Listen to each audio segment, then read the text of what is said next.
No puede un preso tener un gasto mayor de $2.100, porque sería prácticamente un robo al trabajador tico para sostener a un criminal. Entonces, ya no es ahí viene el tema de los derechos humanos, de los que yo siempre digo, porque el criminal tiene derecho, ¿no? Hay que darle comida, hay que darle salud, hay que darle un lugar donde dormir, un lugar donde vivir, hay que cuidarlo, etcétera. Pero no más que al trabajador que probablemente además ha sido víctima del que está preso. Entonces, el sistema penal no puede costar más de $2.100 por preso. Sería inmoral. Y entiendo que cuesta más de $2.100 por preso. Más de $12.000 por preso por año, señor presidente. Usted está diciendo 2.600. 2.100. 2.100. En términos prácticos, nosotros estamos gastando $1.200 aproximadamente al tipo de cambio del día de hoy por mes por preso, costo operativo.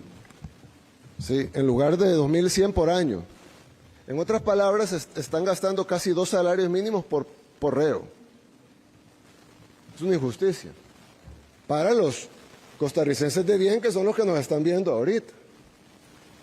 Entonces, definitivamente hay que hacer, nosotros, de nuevo, con la humildad del caso, porque muchísimas cosas, bueno, ya incluso hablamos con el presidente de algunas cosas que vamos a hacer, que hemos venido a aprender. Pero si en algo podemos ayudar es que el sistema penal debe reformarse. Y si es importante, creeríamos nosotros, desde nuestro punto de vista, que el sistema penal debe ser completamente controlado por el gobierno. El sistema judicial decide si la persona es inocente o culpable. Eso así es en todos lados. Pero ya una vez declarado culpable, ya una vez sentenciado a una pena, debe ser el gobierno que debe administrar esa pena. Entiendo que aquí hay una especie de suprapoder sobre las penas, el cual pues bota toda la estructura. No se puede planificar si mañana me van a decir que tengo que cambiar esto por lo otro, o que si alguien tiene derecho a tener internet, o tener televisión, o tener tantas visitas íntimas al mes, o tanta cantidad de comida, o tanto tipo de comida. Y a mí me confunde a veces, porque me pongo a pensar, bueno, tal vez esta gente es muy buena, ¿no? Y ellos se preocupan por la comida de los presos. Y está bien, creo yo, que alguien tenga ese corazón y que a pesar de que sea un criminal, que ha asesinado y que ha violado y que ha robado y que ha asaltado y que ha sido violento, etcétera, pero bueno, vamos a tener humanidad, ¿no? Y vamos a pensar en su comida.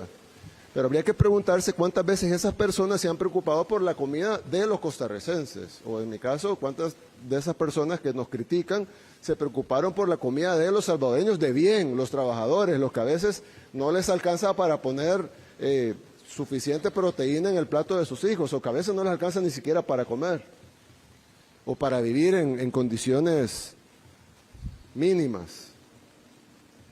Entonces, nosotros sí creemos que el control de las cárceles es vital. Incluso nosotros, antes de iniciar nuestra guerra contra las pandillas, que inició en el año 2022, ya desde el año 2019 iniciamos controlando las cárceles. Y sí sabemos que han hecho un buen trabajo en controlar las cárceles con las herramientas que les han dado, pero las herramientas no pueden ser limitadas, sobre todo en el control de algo tan básico como esto. Esto puede ser el lugar donde se ponen a los elementos de la sociedad que no deben de estar en las calles y donde se controla el 100% de su movimiento, de su actuar, de su hacer, que no puedan salir órdenes de aquí, que no puedan dar órdenes de asesinar, que no puedan coordinar rutas de narcotráfico, que no puedan mandar chips o enviar, le llamamos huilas nosotros, que son los pequeños papelitos donde escriben instrucciones y las envían. O va a ser ese lugar donde se controla, o se van a convertir en cuarteles del crimen, como eran en El Salvador, en donde se transmitían por YouTube sus fiestas con prostitutas, con drogas, con luces de discoteca, dentro de los centros penales, y luego las transmitían en YouTube, y cualquiera puede buscar en YouTube los videos, y ahí va a haber videos del 2012, 2011, 2013, en YouTube de El Salvador, donde están bailando ahí las prostitutas en el centro penal, tienen striptease y todo. Entonces, esto no puede ser así. Los cárceles no pueden ser los cuarteles generales del crimen, tienen que ser los lugares donde se tienen a esos elementos de la sociedad que se deben de sacar. Incluso nos decían que ellos tenían el proyecto para construir una cárcel. Yo les decía que las cárceles deben de ser construidas pensando en todo eso, en que nadie se vaya a escapar, en cómo se va a controlar, dónde van a salir, cómo van a entrar, cómo van a circular, cuáles son los anillos de seguridad que se van a tener y sobre todo, ya que no todas las empresas hacen cárceles, debe de tener una forma amplia de contratación para poder hacer las cosas que se deben hacer y que salga en un presupuesto pequeño, pero bueno, eso ya sabrán las finanzas que tiene cada país. Nosotros hicimos la cárcel más grande de toda Latinoamérica para 40,000 reclusos a un costo bajísimo, pero fue básicamente porque la diseñamos nosotros, pues. La diseñamos pensando fuera de la caja y haciendo lo que se tenía que hacer. Y bueno, no estábamos inventando la rueda, pues cuántas cárceles no han habido en los últimos 1000 años como para tomar cientos de referencias excelentes para hacer un lugar del que nadie se puede escapar y que no pueda salir una orden. Lo otro es que hay que ponderar derechos. Y yo siempre he dicho que, por ejemplo, el derecho a la visita íntima, por ejemplo. Yo creo que estamos de acuerdo que los presos deberían de tener derecho a la visita íntima. Pero si le están utilizando para enviar órdenes, entonces ¿cuál derecho se contrapone a cuál? ¿Se contrapone el derecho al reo de tener 15 visitas íntimas? ¿O se contrapone el derecho al pueblo de no estar recibiendo órdenes de ese preso de ser asesinados? O de que un sicario vaya y los mate, o de que vayan a cobrarle lo que les debe de la droga, o que vayan a pelearse una plaza de droga, lo cual genera un tiroteo entre ellos mismos, pero que terminan matando a un niño. ¿Dónde está el derecho humano de ese niño a la vida, o el derecho humano de los padres a tener a su hijo vivo? Entonces, hay que contraponer, creo yo, es nuestra humilde opinión, cada país es soberano de hacer lo que ellos consideren correcto, pero sí nosotros creemos que los derechos humanos son para todos, incluyendo los delincuentes, pero no todos los derechos son iguales y tampoco todos los recipientes de esos derechos son iguales. No es lo mismo la mujer que fue violada y asesinada, que debió haber sido protegida de no ser violada y asesinada, al derecho del violador y asesino. Es decir, a mí no me cabe en la cabeza, probablemente a alguien, a un estudioso de las cosas paradójicas, pudiera decir de que es más importante o es igual el derecho del violador y el asesino que el derecho de la violada y asesinada. Para mí no, para mí el derecho de proteger que esa mujer sea violada y asesinada está por sobre el derecho de él de violar y asesinar, que no tiene ningún derecho de hacerlo. Y el Estado debe aplicar todo lo que pueda para evitar que eso pase. A mí, no sé, yo creo que la mayoría de gente que nos está viendo piensa lo mismo. Y solo serán un grupito de locos que a veces están en las instituciones que tienen unas teorías que solo funcionan en papel, porque como decimos en El Salvador, no sé si lo dicen aquí también, el papel aguanta con todo, pero en la realidad no aplica. Y la realidad, pues aquí se ve, y hay que tomar acciones de acuerdo a esa realidad que se ve y que está. Yo se los dije ayer en las declaraciones a la prensa que dimos en la condecoración. Ustedes tienen una joya, Costa Rica es una joya en Latinoamérica, realmente lo es, en todo sentido, y deben de cuidarla. Y ustedes están teniendo los síntomas que El Salvador tuvo en los años 90, y están a tiempo de haber hecho lo que nosotros pudimos haber hecho en los años 90, que no fue tan duro como lo que tuvimos que hacer en el año 2022. Pero hay que hacerlo, y para hacerlo se necesita tener a todos los órganos del Estado y a todos los actores políticos y a la sociedad en sí y a los medios de comunicación, si pueden colaborar, todos al unísono a tratar de apoyar, no le quieren llamar guerra, el combate a la delincuencia, al narcotráfico, a la inseguridad, porque al final ¿quién va a ganar? Ustedes y sus familias. Bueno, yo tengo familia aquí, pero pues la mayor cantidad de mi familia está en El Salvador. Pero los que ganan son ustedes y sus familias, sus hijos, sus amigos, sus compañeros de universidad, de colegio, de trabajo, los costarricenses de bien, los que pueden seguir construyendo este país tan lindo. Entonces, bueno, nosotros Vamos a continuar con este diagnóstico del sistema penal, vamos a hacer algo formal para entregarle al gobierno de Costa Rica, de parte de ustedes, de nosotros, sus amigos, hermanos menores, como nos quieran ver. Y esperamos que ustedes tomen las medidas y escuchen a personas que ya sufrimos, no lo que ustedes están sufriendo, sino lo que ustedes todavía no están sufriendo. Pero nosotros vimos cómo evolucionó esa enfermedad, cómo creció hasta que se volvió incontrolable y que gracias a Dios logramos a controlar, pero básicamente por un milagro. Créanme, no quieren llegar a eso. Así que bueno, gracias, presidente, y muchas gracias. Señor presidente, muchísimas gracias. Ustedes acaban de oír una cátedra magistral de quien no escribe libros, ni hace tratados filosóficos de la ponderación de los derechos y da clases en una universidad, de quien se arrolló las mangas y lo logró, sin un debate académico estéril.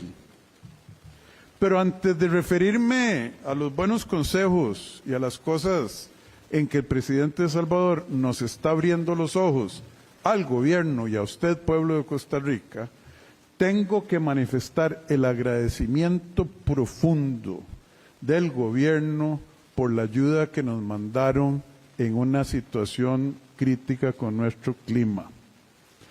Trabajamos, como dijo el señor presidente, en las horas de la madrugada.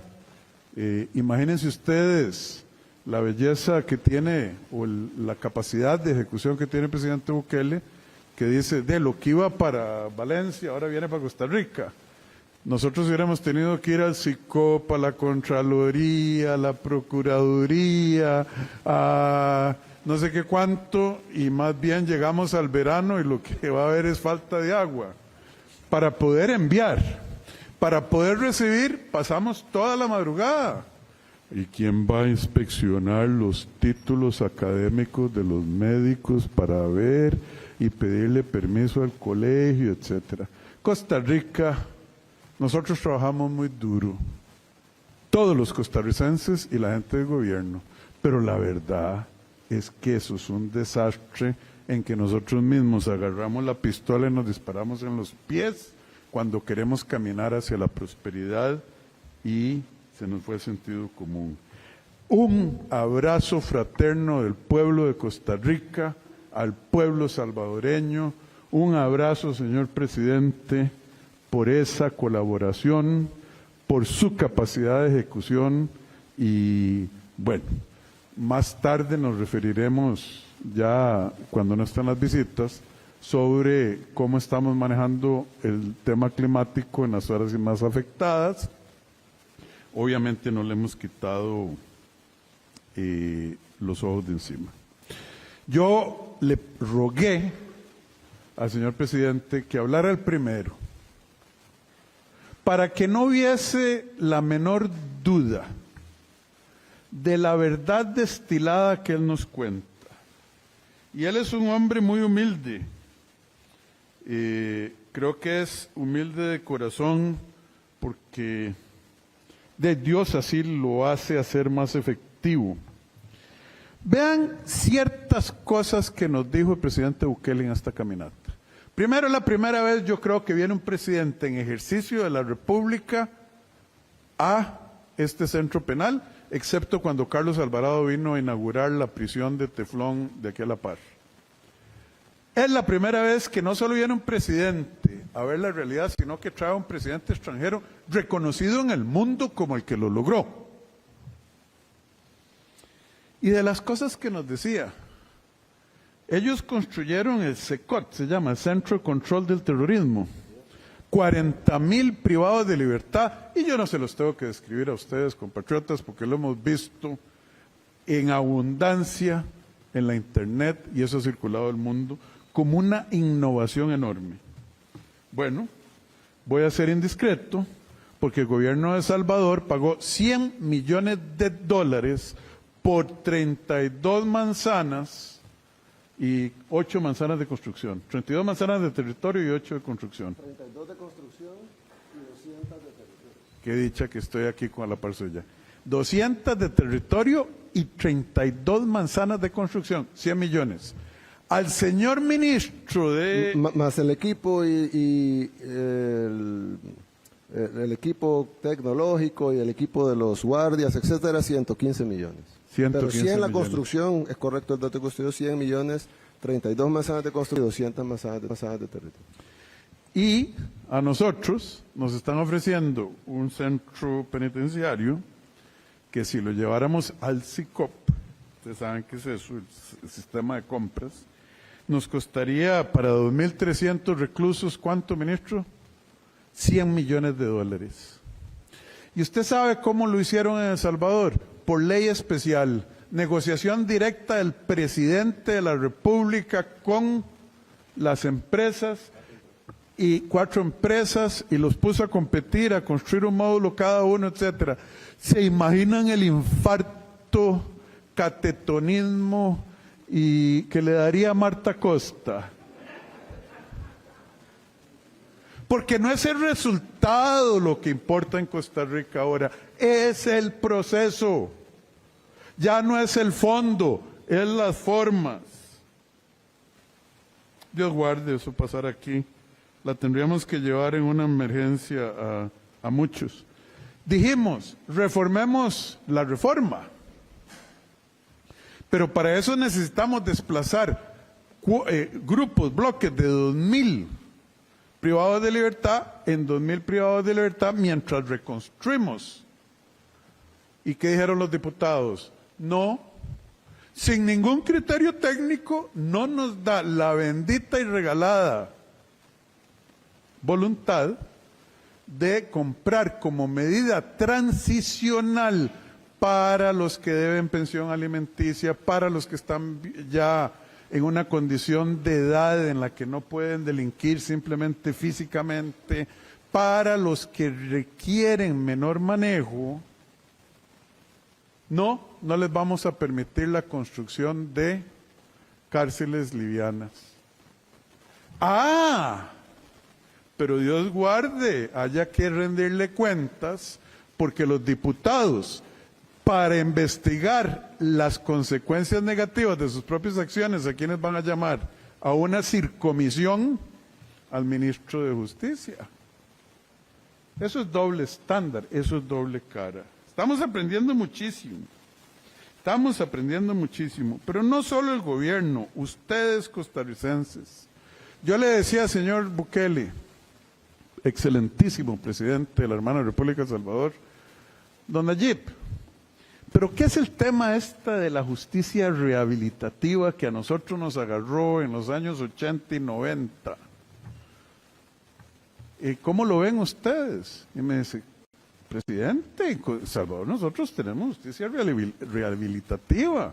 Si un tipo, y me dio un ejemplo con su permiso, se tomó más trago de la cuenta, no es un delincuente habitual, y en un momento o de celos o de falta de control comete un crimen, mata a alguien, lo que llamamos los costarricenses un pleito, una bronca, eso es muy diferente a uno de los que se sentaban en la junta directiva de las maras. Al primero lo rehabilitan, dice el señor presidente, al segundo, ¿ya para qué? Ya no se puede echar para atrás. No, en Costa Rica eso sería inconcebible, que no tratemos de arreglar a lo que ya no tiene arreglo. Y hay que reconocer que no tiene arreglo.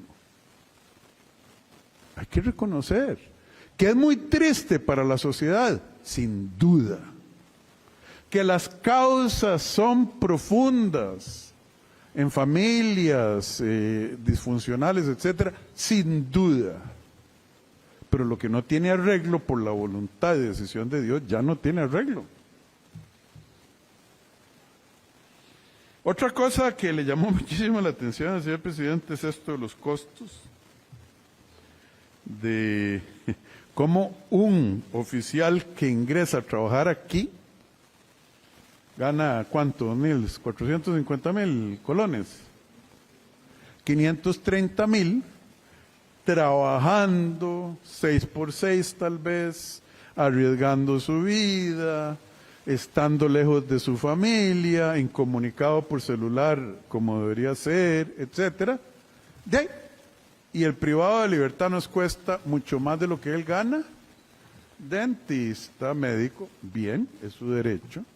Pero si el privado de libertad, que tiene recursos por sus actividades delictivas afuera o por sus compinches, dice, yo quiero que me lleven al hospital Cima, la Sala Constitucional le ordena al Ministerio de Justicia que, dependiendo quién sea, dedique de 4 a 8 oficiales, lo que haya que dedicar, el carro de transporte para que llevarlo a que vea a su dentista privado.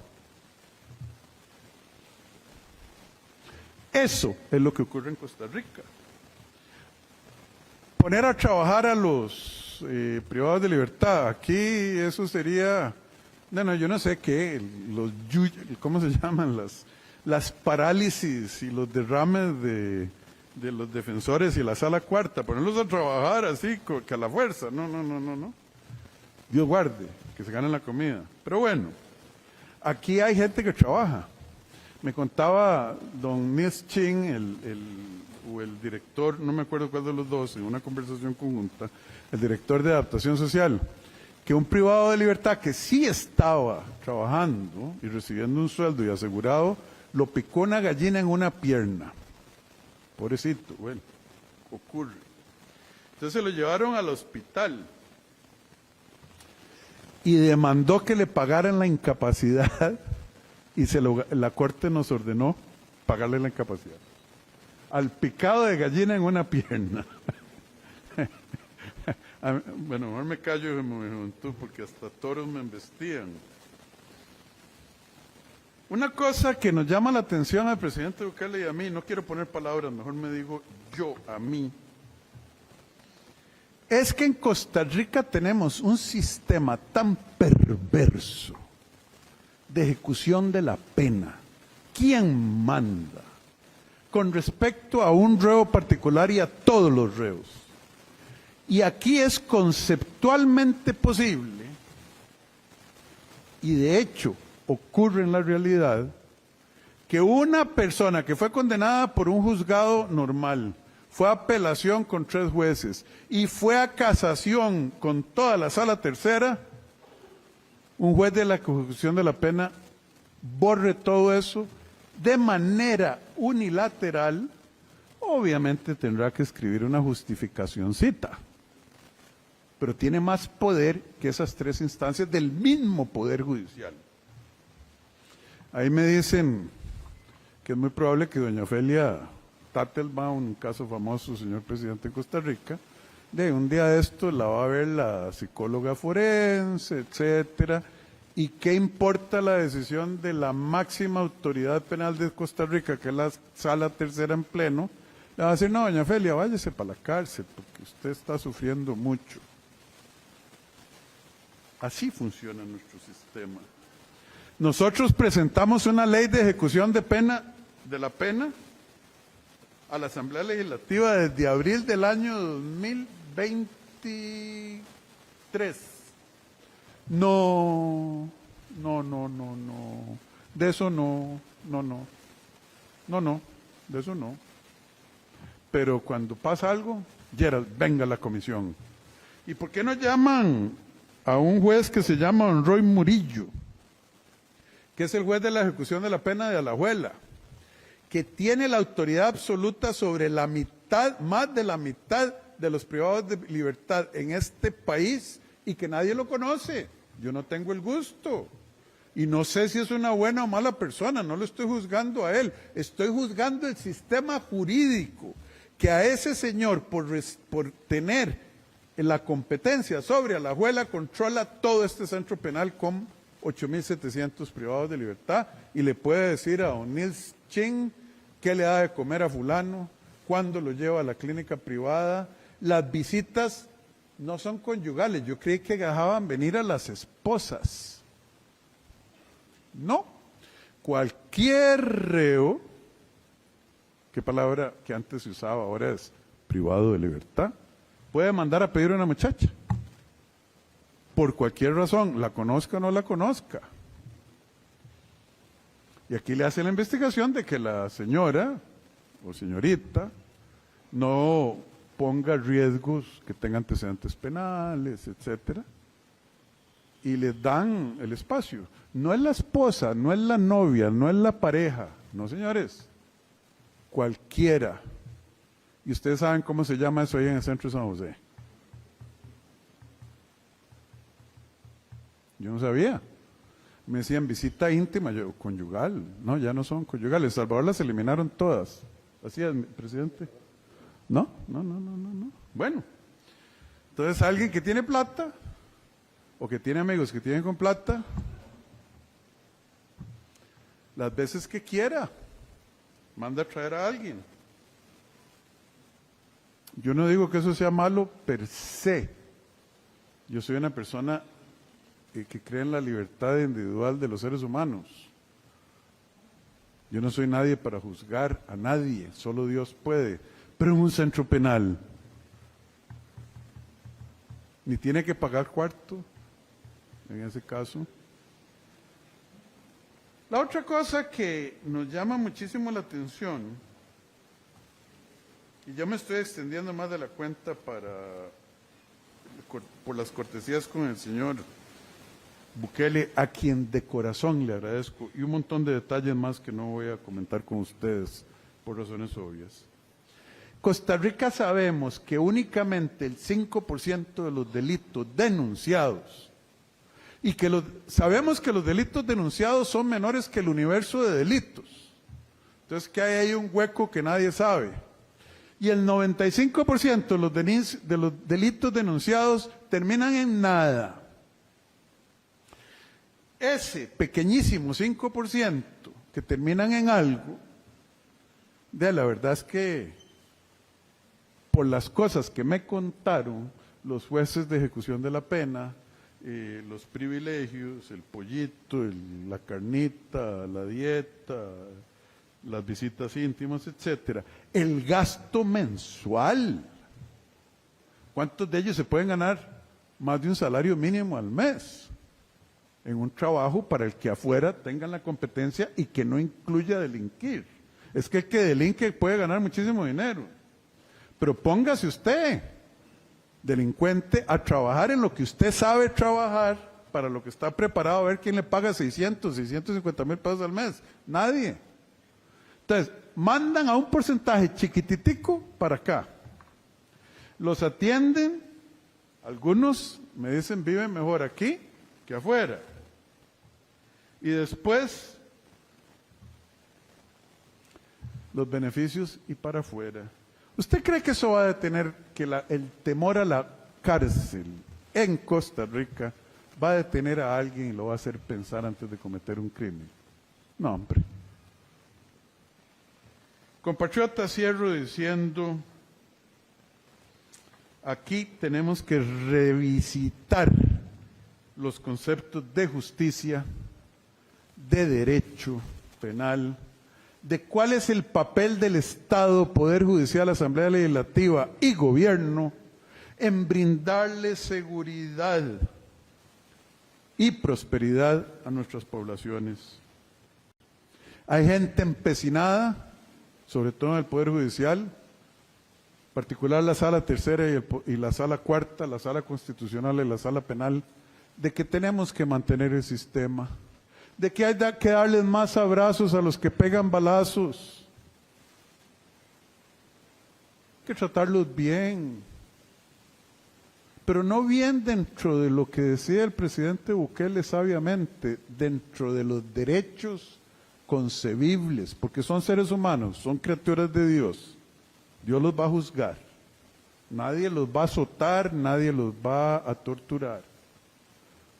Pero, ¿cómo? Esos grupos, diputados y diputadas que ustedes conocen, Rodrigo Arias, ha sido clarísimo al respecto, Gloria Navas, el Frente Amplio completo, la Sala Constitucional, no, prisión preventiva. Aunque usted esté frente a un peligro para la sociedad, la comunidad que incluye su hermana, su hija, su mamá, su papá, su abuelo, sabiendo como el que mató a Catherine Garro, que la mató 3 días después de que lo soltaron. 450 casos en esta administración que los jueces de la pena dicen, no, suelte a esta persona. Y viene el Ministerio de Justicia y dice, no señor, esta persona es un peligro para la sociedad. Ni siquiera estamos hablando de prisión preventiva, estamos hablando de condiciones benévolas para que salga de la cárcel sin haber terminado su pena. Y todos los estudios técnicos dicen, es un peligro para la sociedad, no debe salir. Ah, no. Un juez sin cara ante el pueblo, sin necesidad de rendir cuentas, dice, ah, sí, váyase, lo suelta. Y cuando ocurre el asesinato, ¿a quién llaman? Al ministro de Seguridad, a la Asamblea. ¿Y usted qué hace? ¿De qué quiere que haga? Que le dé 2 guardaespaldas a cada mujer costarricense, y a cada adulto, y a cada hombre. Ese debate, compatriotas, lo tenemos que seguir. Y yo ya me cansé de estar llevándole serenatas a quien no quiere oír o es sordo o no entiende a través de los proyectos de ley que hemos presentado. Desde abril del 23 a hoy, la ley de ejecución de la pena, ahí está, ¿verdad? Nada más, ahí está. Existe un proyecto de ley. Y hoy, aprovechando la venida de un líder reconocido a nivel mundial y un experto en arreglar el problema que usted quiere que se arregle, decidimos llevar el debate ya al pueblo de Costa Rica y ya no solo hacerlo en los zaguanes y salas de sesión de la Asamblea Legislativa y del Poder Judicial. Pueblo de Costa Rica, eso y cosas peores están ocurriendo con sus dineros, con sus impuestos, con su derecho a vivir en paz y tranquilo. Y ese debate continúa, porque ayer dijo el presidente Bukele claramente, mientras la sociedad como un todo no decida arrancar esta mala hierba, este cáncer de raíz, no se va a alcanzar. Y para eso se ocupa una mayoría legislativa, que no estoy diciendo que debe ser de un partido, que no estoy diciendo que haya que esperarse a las elecciones, pero ahí tiene que ocurrir a más tardar. Hoy se podría, pero se ocupan unir las voluntades de 38 diputados. Y yo en eso no tengo mucha esperanza con los diputados actuales. Presidente Bukele, maestro, profesor en estos temas, muchísimas gracias por la generosidad de un pueblo que también tiene necesidades con estas donaciones que nos hicieron. Eso, que Dios se los pague, pero sobre todo, muchísimas gracias por lo que nos ha enseñado y nos ha dicho in situ sobre cómo arreglar una sociedad que, como dice usted la agarró en el 22, hubiera sido lindo para ustedes agarrarla en el 90, cuando todavía era controlable, y nosotros estamos en ese momento. Invaluable su contribución. Muchas gracias.